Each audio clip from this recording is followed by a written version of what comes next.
Well, good day. This is Chuck Cameron from Oxford Community Television. We're bringing you another episode of The View from the Top this week. And we're interviewing Mike Spisz, our Oakland County Commissioner, and we're interviewing Mike Solwold. He is our local Oxford Village Police Chief. We hope you enjoy what these gentlemen have to say.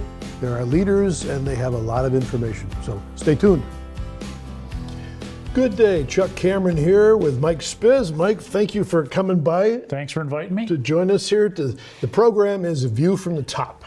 And today, Mike, who has lots of hats he wears, is going to talk to us a little bit about one of his hats. He's our representative from the Oakland County, on the Oakland County Commission. So he's our commissioner. That's correct. Mike, what does that, I know you have had this before, what does that mean?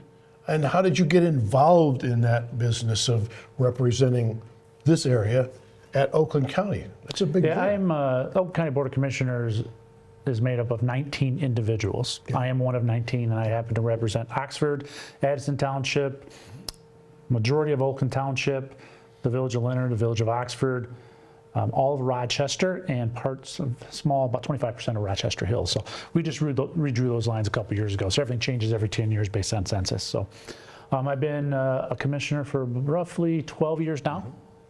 And prior to that, I was on the Oxford Township Board of Trustees for 4 years before I decided to run for this position. Took a big step south, if you will. A little bit south, yeah. Headed to the county. All right. Now, we understand several things. There's been a new election in our world, so there might be new commissioners. There might be new things going on in the county, and also, obviously, with the big elections. During political changes, things get filled with turmoil. Have things settled down, and have those election changes, whatever they are, resulted in any significant changes in what's going on at the Oakland County government? Well, usually just like at the end of every term, just like it happens in the state and it happens in DC, it's not necessarily a lame duck at the county level, but you see a lot of things come in at the last because there's only certain things commissioners can do during their term. They can't really do something, like they can't vote themselves increases, for example, during their term. So at the end of last term, the Board of Commissioners decided along party lines to give themselves a 21% increase. So that takes effect starting January of this year because they can't do it while they're in office, but they can do it for the future. For the future. Right. Then what also changed, which is one of the big talking points out there, is went from a 2-year term to a 4-year term. Yeah. Right, which was driven by Lansing. It wasn't done by the Board of Commissioners. Good. So that started this year, so now the terms will go from 2025 through 2029. So there'll be our commissioners, one of which is you, one of whom is you, will have 4-year terms instead of 2. Correct. Is that, I don't know how we say this, is that a good thing? Is that a bad thing? How does that affect your role and the roles of the other commissioners? It's mixed. It probably depends on what side of the aisle you sit on, right? Sure. You know, going from 2-year terms, yes, you have to run for election every 2 years, which is good for the public usually, because if one of us are not doing a very good job, you know, you get an opportunity to make a decision and make a change. But with the 4-year term, that becomes a little bit more difficult, right? So now you have to you have to deal with the same topic or the same administration for that 4-year period, and you can't make any real change unless somebody resigns or leaves and does something else, and you make some changes. Right. You know, and from what changed in Oakland County is not much, right? The county executive stayed the same, the county clerk stayed the same, the county prosecutor stayed the same, the county sheriff stayed the same, who was the #1 vote getter in the county, which is good to see. The Board of Commissioners changed from a 13-6 Democrat to Republic to a 12-7. So we gained 1 seat on the Republican side of the aisle, but we're still in majority, or minority, I'm sorry. All right. So what's it, from that perspective, what's it like to be in the minority? How does that affect your ability to influence things in the voting world and stuff like that? What's that mean to be in the minority? We know what the word means. How does it affect you at the county commission meetings? It means we have very little to no oversight on what goes on the agenda, what topics we discuss. You know, if we find something that we can be bipartisan on, you know, which we at Oakland County usually have done a pretty good job at, of finding things that are bipartisan to kind of work on, but the majority runs the agenda, always has. I mean, which is driven, they've had majority for the last 6 years, I believe, And if you look over since 2021, we've had 343 additional people hired into the county since that time frame for roughly 4 years. Now let's walk that through. 300 and some new jobs at the county That's correct. for which we're paying, right? That's correct. I see. So we're a very generous group of people, I'm sure. Well, Oakland County taxpayers always have been. Yeah. You know, they voted some new things in, a new Parks and Rec millage, which went up, the new transit millage that went up, and some other things that have been created by Executive Coulter that have driven additional departments being added at the county, which is part of the issue with the 343 people. Okay. So lots more jobs being done, lots more money being spent. That seems like a hard thing to consider in this world where we're trying to reduce cost and reduce expenses. And I agree, and as most of us Republicans do agree with that. You know, working in the business world during my day life, right? Yeah. You always look at what is the best way, right? Is there other opportunities? Do I really need to hire these 5 people, for example, which we just voted on earlier this year? I made a proposal, said, why not we just start with 2? It didn't pass. Yeah. So they hired 5 additional people within the county, you know, with very limited data, in my opinion, on why that was needed. Okay. You lead me to a topic that I wasn't going to ask you about, but it seems like reasonable anyway. This DEI stuff that I've read a bit about. I understand the new president of the United States doesn't think that that's an appropriate way to spend time and money and energy and effort. Has that presidential decree filtered down to Oakland County? And if it has, or if it will, what do you think will change? I mean, I presume some jobs that are being paid for are involving that. I'm not saying anything against it, but Right. it seems like there might be some effect on DEI initiatives. Yeah, the president's current position on DEI has not filtered down into the county, but the county does have a DEI department Okay, that was created roughly 4 years ago, I believe. got it. Okay, well, that makes sense. So, yeah. Timing is right. Yeah. Well, I'll ask you next quarter or next year about that. Okay. See what your answer is then. We understand that it costs more to fund a police or sheriff's department these days than it used to. Could you talk to us a little bit about that situation, please? Yes, of course. It's one of the big topics, especially in our community here in Oxford and a few of the surroundings, because there are 12 municipalities in Oakland County that contract with the Oakland County Sheriff's Department. At the end of last year, one of those things that get pushed through at the end of the year sometimes, Yes, the Oakland County Board of Commissioners, with agreement with the administration, Mr. Coulter, decided to put an increase in place. You know, the first increase in year 1 was roughly 13 to 15%, depends on your community. And then you had a CPI plus 9 on top of that every year. So after a 3-year contract, you get up around 33, 35% increase, which is a big pill to swallow at one time. So a lot of communities are reeling from that and having to go back and determine what they're going to do, right? Are they going to have to limit any additional resources they were going to bring into place? And one of the most personal things that upset me the most about it was school resource officers. Yeah. You know, based on what happened here in Oxford, I've been a big proponent of every school needs a school resource officer. But now that becomes in jeopardy because now some of the communities that have them, because they split the cost with the school and municipalities are stepping back and say, hey, schools, you guys are going to be responsible for that now. And that puts, to me, some of those positions in jeopardy. Got it. So their cost will go up. Is there do communities have any option to just not pay the increased cost? I presume it's just, let some of the sheriff's deputies go. I presume that's a way to reduce the cost. I mean, some of them will probably make reductions in heads, right, which will reduce their cost. Some of them already had millages they just voted on, Sure. you know, so that makes it difficult to pay it, especially if they didn't foresee some of this. You know, fortunately, I believe Oxford was up front of it a little bit and heard it was coming, so they prepared a little bit just in case it came through. Okay. But some communities didn't, you know, and what's frustrating is some of the communities that it affects the most on the other side of the aisle supported it, which I don't understand. It's some communities that can't afford it are getting a $2 to $2.5 million hit per year. Now, Oxford isn't that high. Yeah. I mean, we're, I think, 700,000, but still a lot of money. That's a lot of money. Yeah.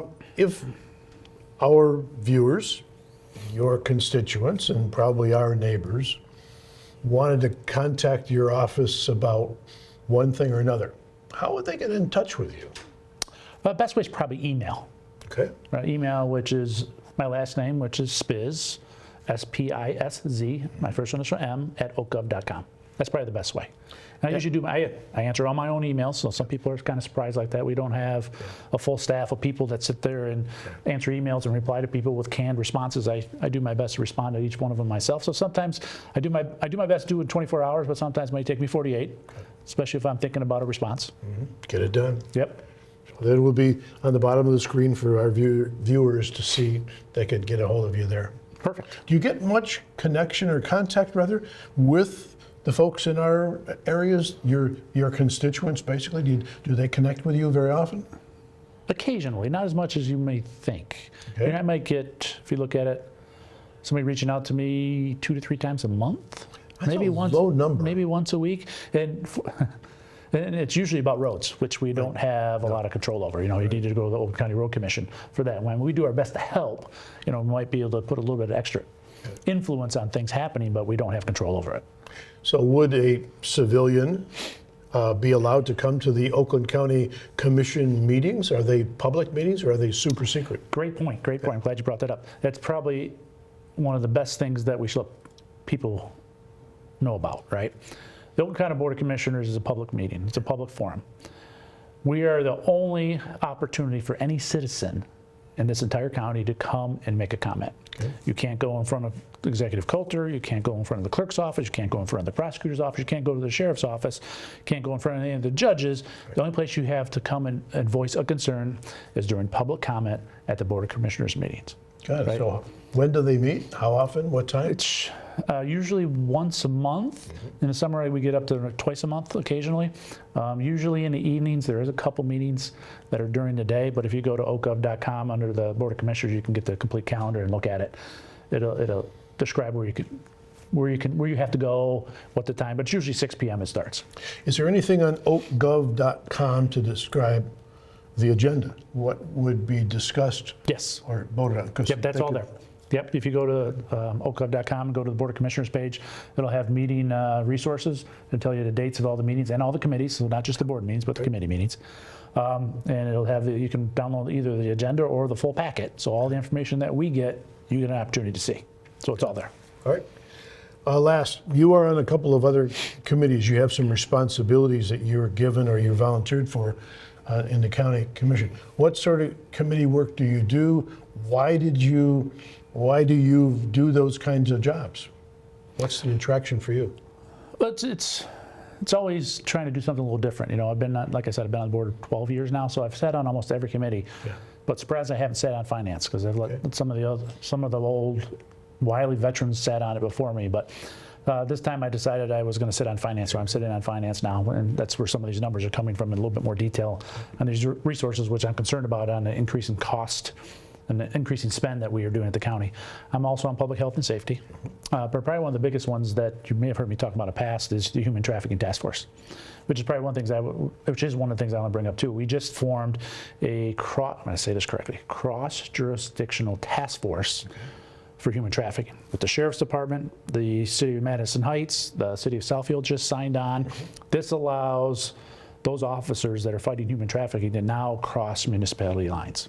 Historically, they haven't been able to do that. They can only do it in their own district, and then what happens is whoever they're trying to track goes outside of their jurisdictions and they head to some other community, right?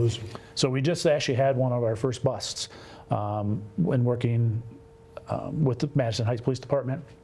One of the individuals out of Warren that we arrested, and then the other one I believe was in Southfield that we arrested.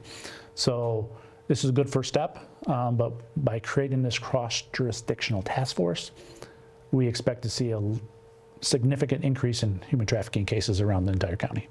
And if this works out like we think it's going to work out, we would expect to eventually need a regional task force. And it's similar to like your drug task force, your auto theft task force, same concept. It's just now it's focusing on human trafficking. Is it your opinion that human trafficking is a significant problem in lovely Oakland County? You'd have to define significant, but it is a problem, yes. It is here. Most people don't want to believe that, but it is in Oakland County. Yeah, don't tell me. All right, well, it's a hard thing to think of. Are there any other things you'd like to say to the fine folks out there before we let you go back to work or I work? appreciate that. If you ever need to get a hold of me, again, send me an email. I'll respond as soon as possible. But, get out there and support, ask your questions, because a lot of times things happen behind the scenes that you may not be aware of, and until you hear it through the press or through a friend, through social media. And then, as you all know, social media is not always 100% correct. So if you do have questions, please don't hesitate to shoot me an email, and I'll give you all the details. Or you can go to oakgov.com and you can watch all of our board meetings and committee meetings on YouTube. Excellent. Well, Mike, thank you. It's always good to hear from you, and we appreciate that. You do what our opportunity is. Take advantage of connecting with the county government and figuring out what's going on. We appreciate the chance to hear your story. Thank you.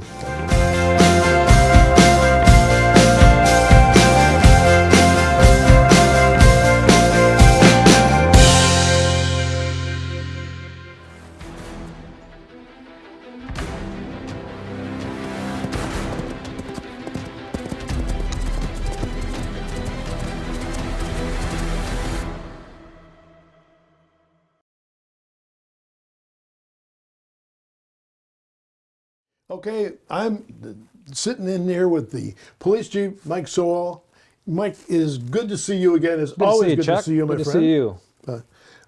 View from the top, as you all know, is to try to understand what our leaders have on their plates that we should know about, what's new. So, Mike, you've got a lot of things going on with the department. It's winter, although it looks like a pretty nice winter day out there today, finally. No, we're getting the spring fever, that's for sure, especially baseball. We are that. Yeah.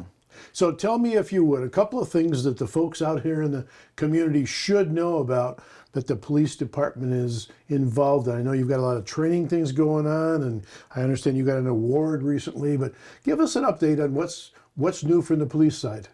Well, what's exciting for us is just recently we've had Officer Westenbarger. He graduated from the Michigan State Police School Liaison Training. Mm-hmm. So we will have him doing presenting and visitations with Daniel Ashford and Oxford Elementary School, which is exciting for us and for him and for the schools as well.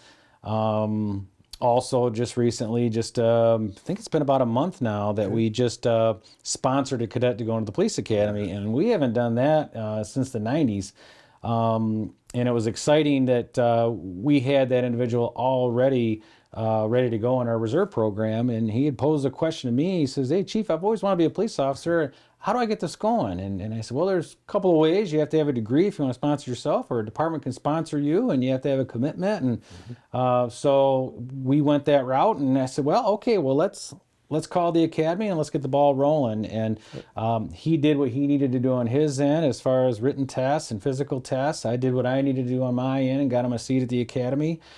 And fortunately, just recently, we just found out that I was able to get a grant to pay for his wages and the cost of the academy. So that has been just a blessing in disguise. So we're looking forward to him graduating and getting him started. I know he is. I know I've been in contact with him and asking him how things are going. He says, "Oh, I'm excited, Chief. Things are going great." I mean, listen, I said, "That's great." I said, "I know I wasn't excited when I was in the academy for the first couple of weeks because I was like, so, but I'm really glad that he's doing well, and we're excited about getting him going." So now, is this a young fellow who's always wanted to be a police officer? He's always wanted to be a police officer. He never got the opportunity, and then as the years go, he got to working and he got into the painting business.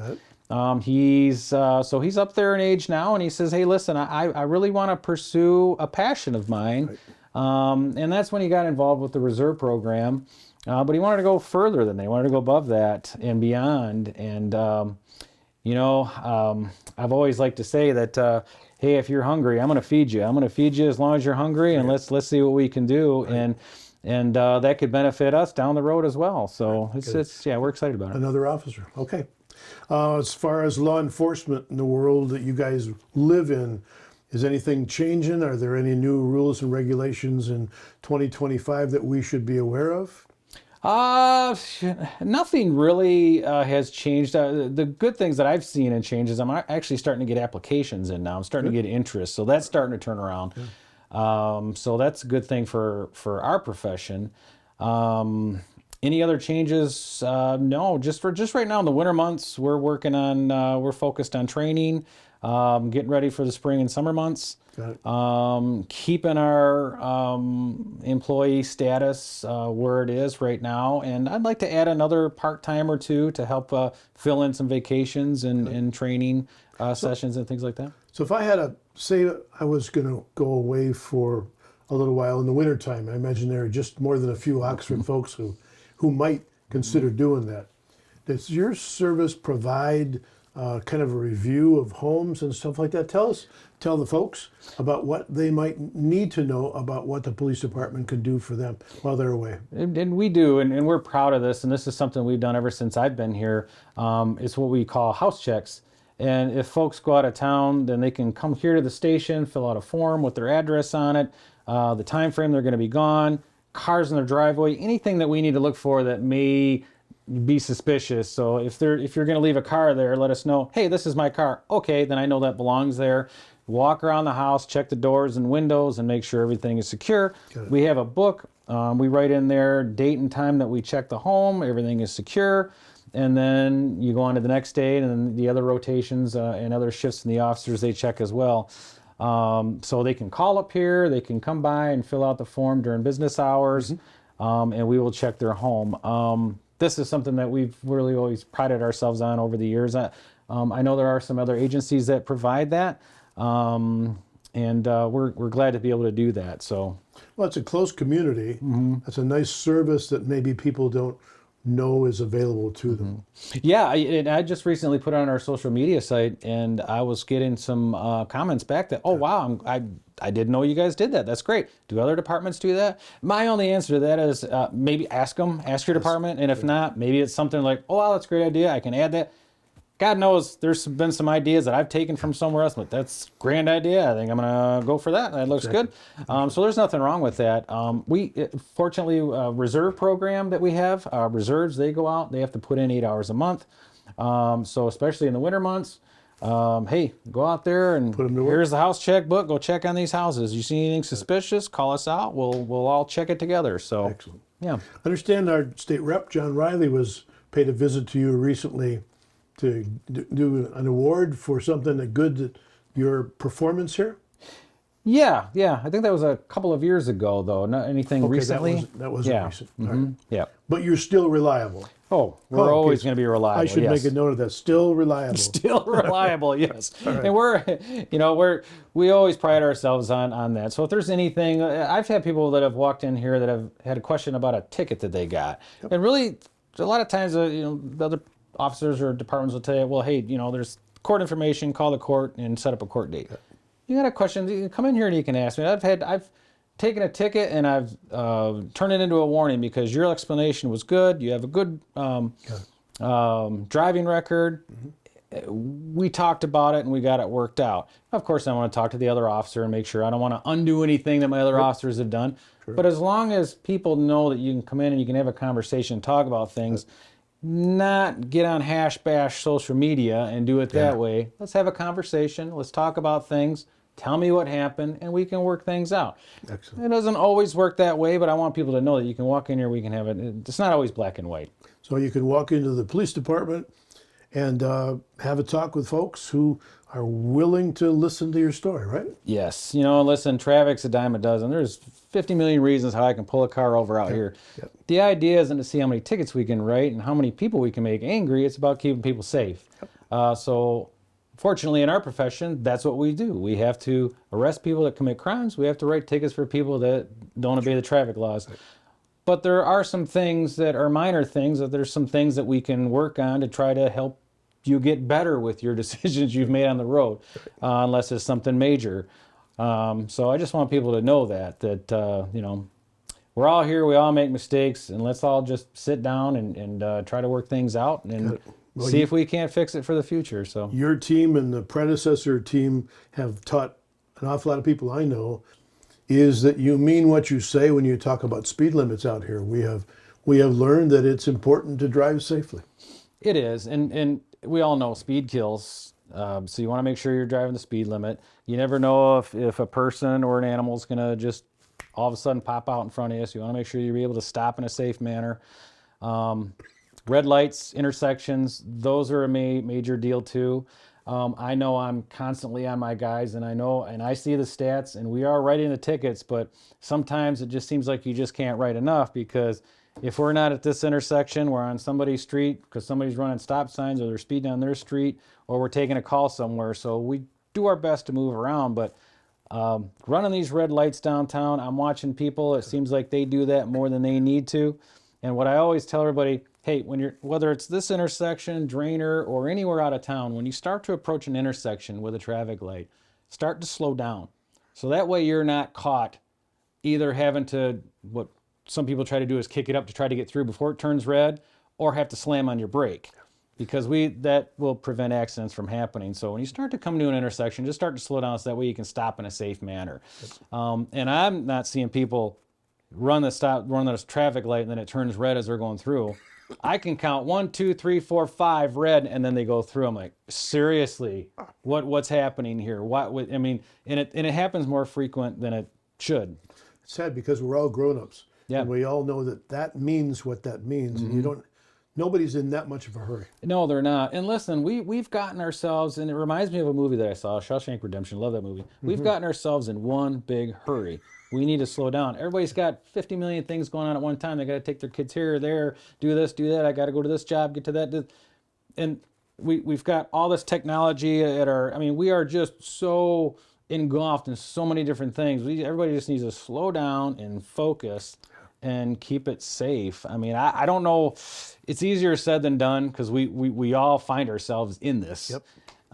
Because we're all using technology, and we all try to do a lot more than really it's hard to keep track of sometimes, but we need to slow down. I've taken, excuse me, I've walked by a police car or two and looked inside, and the little bit of technology I have is nothing compared to your officers and all the equipment that's in there. That must be a real challenge to focus on what needs to be focused on and not let all this stuff distract. It's like the cockpit of an airplane. Yep. I kid you not. You get in these cars now, you've got computers, radars, cameras, you've got all kinds of things.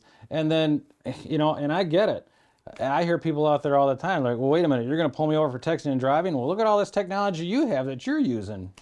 Makes a lot of sense to me, but I get it.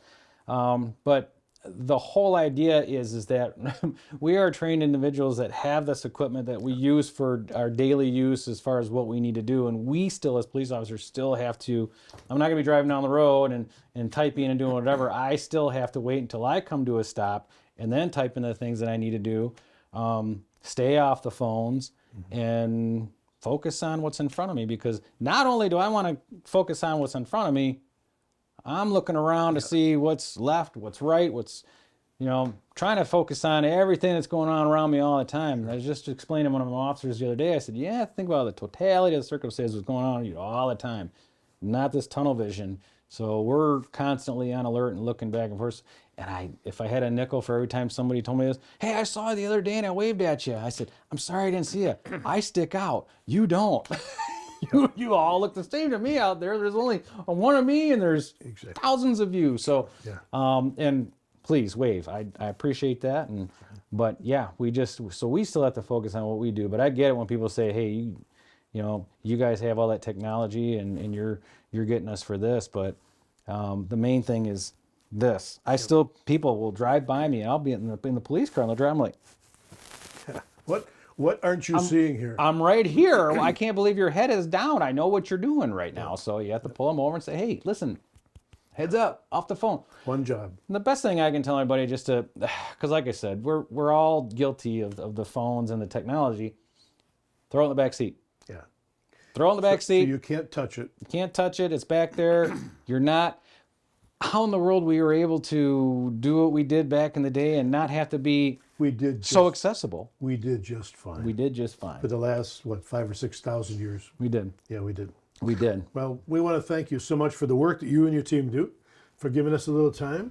And we look forward to picking your brain in a couple of months more. Thank you. Well, thank you. Thanks for coming to see me. I appreciate it. Thank you. Right. You take care. Well, that was this week on View from the Top. We hope you enjoyed it, and we hope to have you tune in next time. So till then, This is Chuck Cameron from Oxford Community TV saying, we hope you have a great day.